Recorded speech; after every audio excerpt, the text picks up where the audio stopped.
میں پڑھ رہا تھا اس سے قبل ایک بات، شاید آپ کے سامنے میں نے اس کو شیئر کیا ہے، بیان کیا ہے۔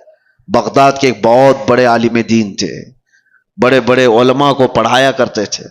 ان کی مجلس لگی ہوئی تھی، بچے باہر کھیل رہے تھے، بچوں کی گیند اڑ کر کے یہ علماء کی محفل میں آ کر گر گئی۔ سب بچے ڈر گئے۔ ظاہر سی بات ہے، بچوں میں جو ادب اور تمیز ہوتی ہے نا، اس کا بھی بہت بڑا اثر ہوتا ہے۔ بڑوں کی مجلس میں جانے سے بچے ڈر گئے، بڑے بڑے علماء بیٹھے ہوئے، کون گیند لے کر کے آئے گا؟ ایک بچہ اس میں کہتا ہے کہ میں لے کر کے آ جاتا ہوں۔ وہ بغیر خوف کیے ڈرے ہوئے سارے علماء کی گردنوں پر پھلانتے ہوئے ادھر ادھر پیر رکھتے ہوئے مجلس میں آیا اور بڑی بے حرمتی سے وہ گیند لے کر کے چلا گیا۔ وہ جو علماء کی مجلس تھی وہ چھوٹے عام لوگ نہیں تھے، وہ اولیاء وقت تھے۔ انہوں نے دیکھا اس بچے کو غور سے، وہ بچہ کوئی اور نہیں، جو استاد پڑھانے کے لیے بیٹھے ہوئے تھے ان کا ہی بیٹا تھا، جو سب سے بڑے عالم دین تھے ان کا بیٹا تھا۔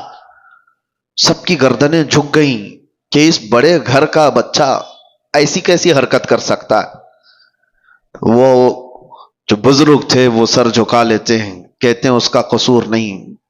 بات در حقیقت یہ ہے کہ جب ہماری شادی ہوئی اور ہم گھر آئے تو ہم 3 دن سے فاقہ میں تھے، گھر میں کھانے کو کوئی چیز نہیں تھی، میں اور میری بیوی فاقہ کر رہے تھے۔ تیسرے دن ہمارے پڑوس سے ایک بھنے ہوئے گوشت کی تھالی آئی، بہت عمدہ غذا ہمارے پاس تحفے میں آئی۔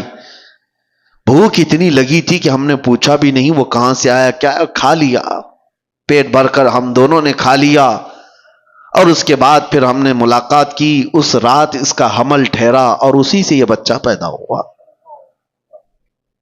اور وہ بزرگ کہتے ہیں مجھے یہ لگتا ہے کہ وہ مشکوک کھانا تھا، یہ بھی نہیں پکا کہ حرام تھا، شک تھا، پتہ نہیں حلال ہے بھی کہ نہیں، میں نے پوچھا نہیں تھا، کھا لیا۔ اور مجھے لگتا ہے اس کھانے کا، اس رزق کا اثر ہے کہ بچہ میرا بے ادب پیدا ہوا ہے۔ نسلوں پر بھی اس کا فرق پڑتا ہے۔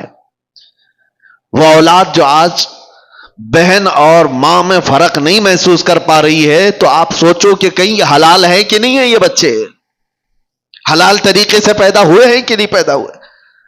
جو حلال نسل ہوتی ہے اس کے اندر ادب و تمیز لحاظ ہوا کرتا ہے۔ بچوں کو پہلے ایسی پرکھا جاتا تھا، خاندان کون سا ہے یہ بھی بچوں کے اخلاق و آداب سے سمجھ میں آتا تھا، بچوں کے بولنے کے انداز سے سمجھ میں آتا تھا کہ خاندانی ہے یا نہیں ہے۔ آج وہ ساری چیزیں ختم ہو گئی، سارے کے سارے ویسے ہی ہیں۔ بات کرو تو گالی کے لہجے سے بات کرو، چھوٹے چھوٹے سے بچوں کو سنا ہے کہ ماں بہنوں کی گالیاں دیتے ہیں۔ یہ کہاں سے ان کے اندر یہ چیزیں آئیں؟ ماں باپ سے میں کہتا ہوں آپ بھی اپنے رزق کا تھوڑا احتساب کرو، جائزہ لو کہ حلال طریقے سے کھا کر بچے پیدا کیے یا پھر اسی طرح حرام رزق پر۔ اور اگر حرام رزق سے ہی یہ نسل آئی ہے تو ہمارے لیے بڑا چیلنج ہے، بہت بڑا چیلنج ہے۔ یہاں جہاں سے ان برائیوں کی شروعات ہو رہی ہے وہاں جا کر کے ہمیں اصلاح کی ضرورت ہے۔ اس لیے میں یہ گفتگو کر رہا ہوں۔ بگڑے ہوئے ماحول کو ہم نصیحتوں سے سنبھال تو سکتے ہیں تھوڑی دیر کے لیے، لیکن جہاں سے لیکیج ہے وہاں تو روکنے کی ضرورت ہے۔ کہاں سے یہ لیکیج ہے، کہاں سے یہ چیزیں چل رہی ہیں؟ رزق سب سے پہلے، جسم کے اندر بے حیائی پیدا کرنے والی سب سے بڑی چیز اس کا رزق ہے۔ زبان جو لذتوں کی شکار ہے یہ شہوت ہے، کبھی اس کو آپ سیراب نہیں کر سکتے۔ زبان جب کسی کی آزاد ہو جائے کھانے پینے میں تو سمجھ لو کہ اس کا شرمگاہ پر بھی کنٹرول ختم ہو جاتا ہے،